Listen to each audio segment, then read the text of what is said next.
Thanks so much, Aaron. Thank you, everybody, too, for coming, and just poignant, inventive readings all around tonight. It's been really a blast. Can't wait to read everybody's book. Because I am the final reader, I'm going to send some love and gratitude to Aaron, not only for publishing all of our books, but it's rare to have an editor and publisher who you trust, whose aesthetic, wide-ranging aesthetic sensibility you trust, and I also feel very happy to stand alongside or behind his political values and his moral and ethical uprightness. So thank you very much, Aaron. Okay, I'm going to read 5 poems from the Rosebud Variations. The first is Landscape with Sashimi. This is a poem about Freddie Hubbard, one of his final concerts that I attended at Yoshi's Jazz Club and Japanese restaurant in San Francisco, April 2008. His birthday, he's drunk. He keeps ramming his bell against the mic. Still, he tries to scream, to shred. I mean, to simply tear it up, man. Like he did on First Light, 1971, with Hancock, Henderson, Carter, Benson, DeJohnette, and so on. But he's a different player, a different person now. His solo, a flock of ungainly tin birds scattering pell-mell. He can only stand there grumbling, fiddling with his valves. After a few measures of nothing, Hutcherson bursts in, four-malleted, open-mouthed, and Freddie whips around as though to make him listen, respectful, head bowed. Should I storm out, hop in my olive green sob, blast hub tones, and forget it all, the whole evening, the audience hollering, red clay, little sunflower, yesterday's dreams. Well, there he is, the hub of Hubbard, slumped on his stool, defeated, one hand fondling the fat, pink child of his underlip. Oh, come on, Freddie, give it up. We forgive your drinking, your chops, even your hubris. Still, know this. I will not be the one white, straight, laced person who tries to describe your prowess to the poor, young, oblivious waitress leaning over my table, handing me my dish of lugubrious uni.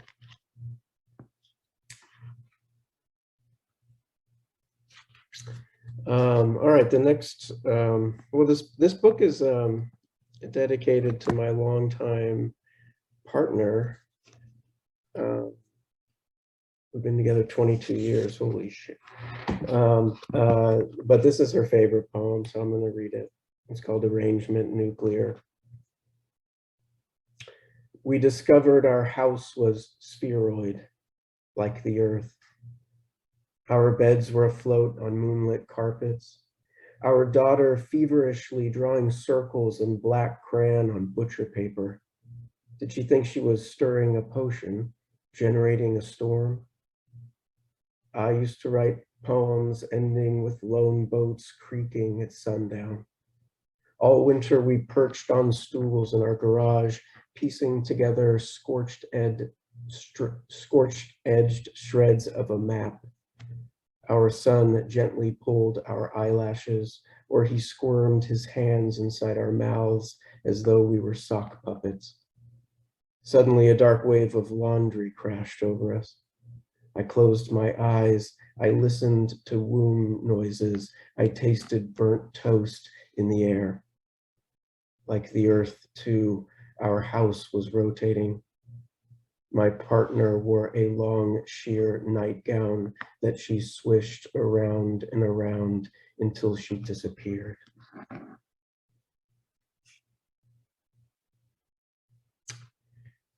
I'm just going to read the first part of the first prose sequence. There are two 7-part prose sequences that were so important to the creating cohesion in this cross-genre book, as Erin mentioned. So I'll read this one now, and then I'll read one from the second sequence later. 1. If I knew my father was rotting in some desolate little nursing home, I might consider looking for him.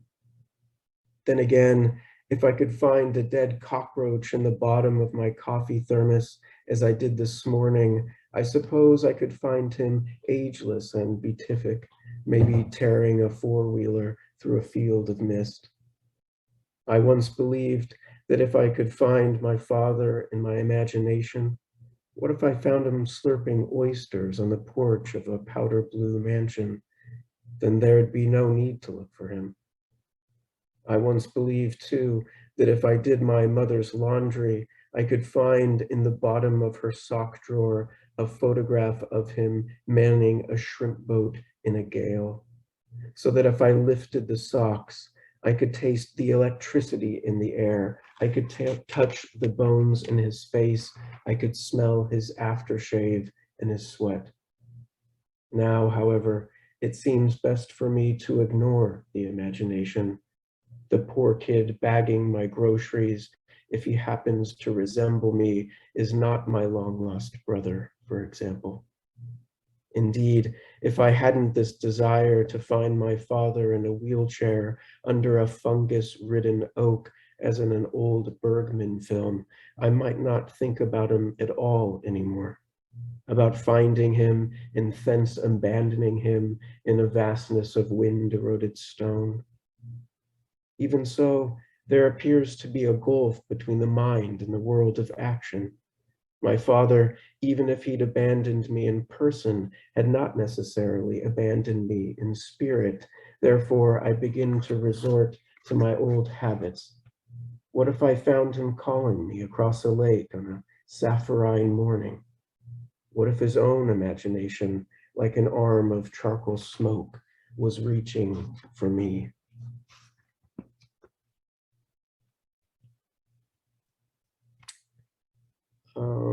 This is sort of it's a dad poem, maybe. The Domesticated Troubadour. He's too young for it now. The romantic posturing on rain-soaked terraces and the distant sea crashing. His kids are putting clips in his hair, outer space stickers on his sunburst strat. Now it's more than enough to leap from cushion to matte gray cushion, avoiding carpet lava and calling for help across minute distances. Even when he hauls out the garbage past midnight, odor of damp leaves and darkness, there is no inkling of song in him.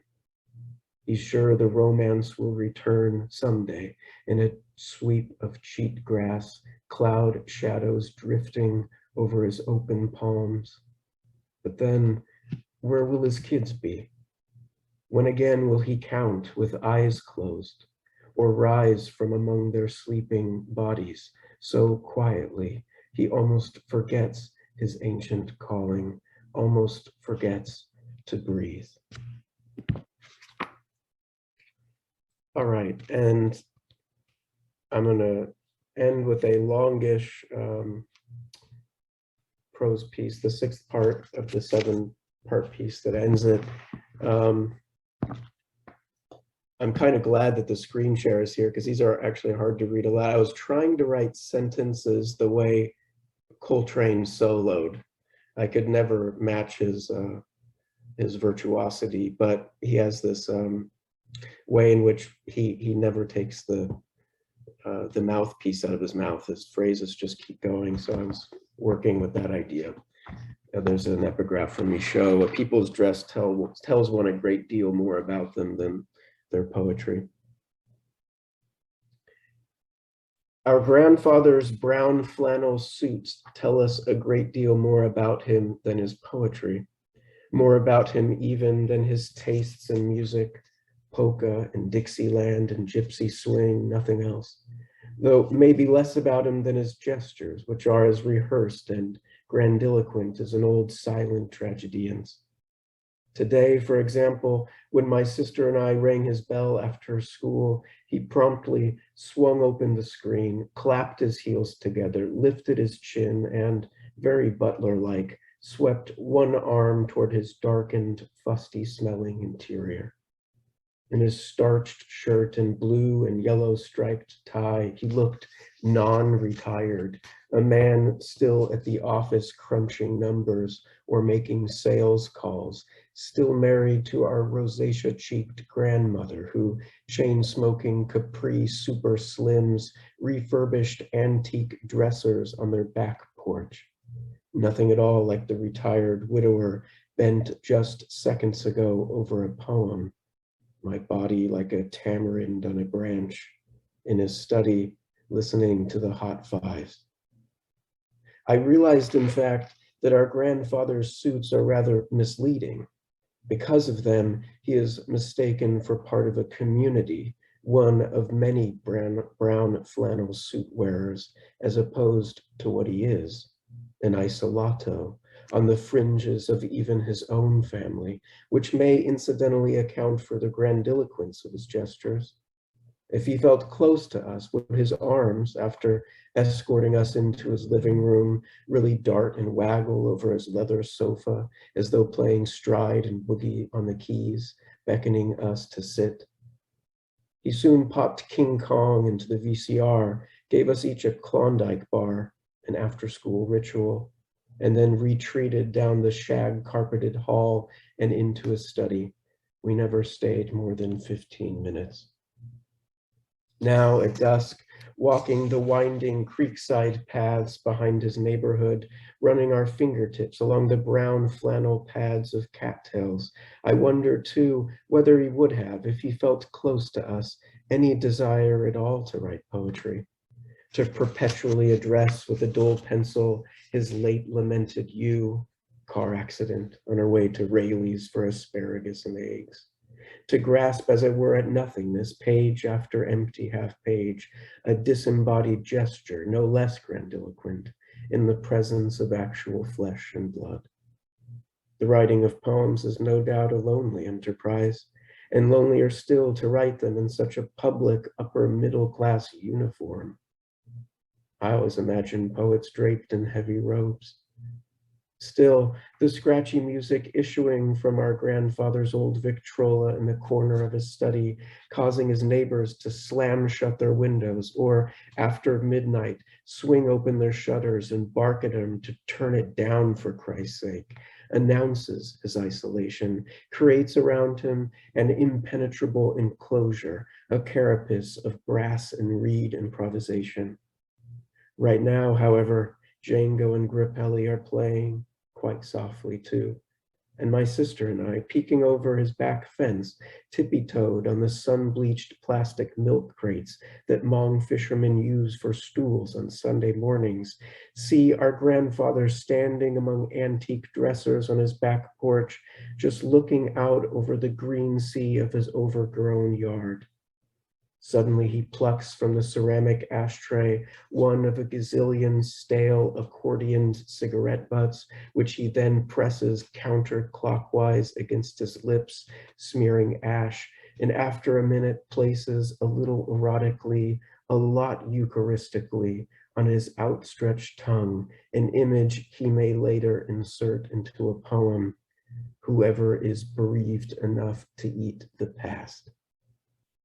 I watch him as one might watch a memory in a crystal ball through a telescope in a silent movie, as though I am already much older, looking back, maybe leaning against a pillar on my own back porch, blowing the steam over a mug of black coffee, and now at last understand the pain implicit in and seeping odorously out of his flannel suits and gestures, his poetry and tastes in music. No attribute is more telling, finally, than any other. Yet we are, my sister and I, mere children.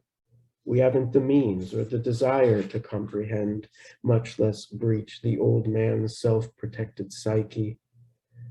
What do we make of his blank, heavy-lidded face, now gazing straight ahead, swallowing the cigarette butt?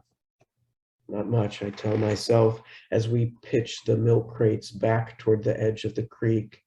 And though a little corner of my heart wants to stay, we start together up the dirt path. Nothing worth thinking about at all, really. And indeed, the scene is already nothing more than a brief, impromptu stop on our way to our cousins, where we will eat Pringles and fruit snacks, where we will construct an enormous room-sized fort out of sheets and Afghans, chairs and cardboard boxes, where we will crawl on our bellies through dark, narrow tunnels, scarcely breathing, trying so hard not to be found. Thank you so much.